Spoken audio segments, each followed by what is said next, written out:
Sobat Kairos yang dikasihi Tuhan Yesus Kristus, renungan firman Tuhan bagi kita hari ini tertulis dalam Injil Yohanes pasal 15 ayatnya yang ke-9. Beginilah firman Tuhan. Seperti Bapa telah mengasihi aku, demikianlah juga aku telah mengasihi kamu. Tinggallah di dalam kasihku itu. Demikian firman Tuhan. Sobat Kairos yang dikasihi Tuhan, seorang sejarawan dan penulis Amerika bernama Kenneth Scott Latourette mengatakan, dari semua orang yang pernah hidup di planet ini, Yesuslah yang paling berpengaruh dan pengaruhnya masih terus bertambah. Mengapa manusia tertarik diubah oleh Yesus?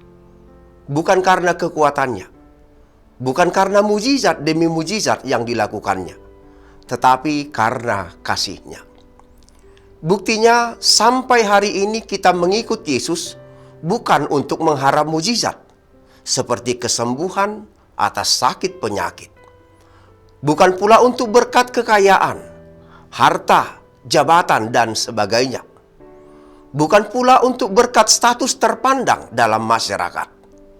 Kita percaya dan ikut Tuhan karena kasih-Nya.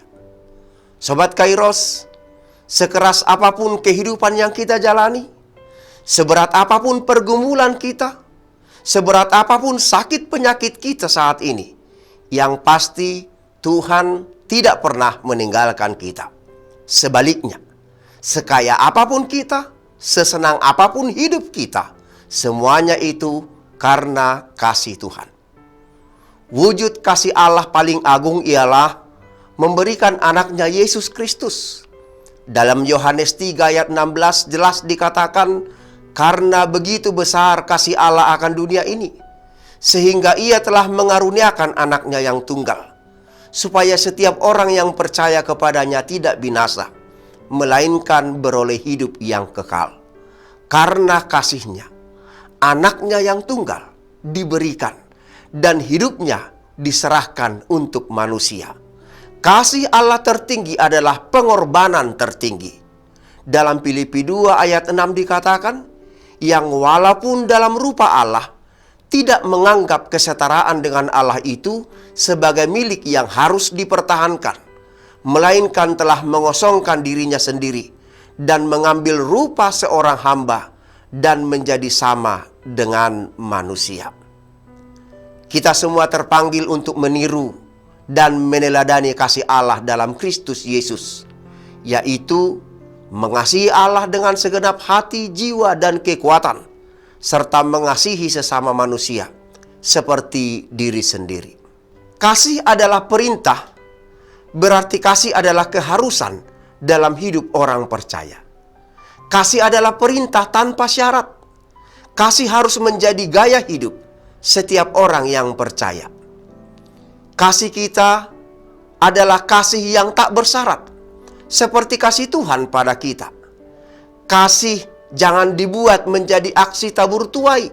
Jika engkau baik, maka saya juga akan baik. Bukan begitu.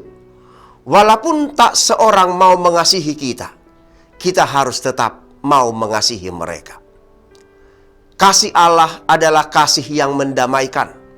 Dalam Efesus 2 ayat 13 firman Tuhan mengatakan, tetapi sekarang di dalam Kristus Yesus, kamu yang dahulu jauh sudah menjadi dekat oleh darah Kristus.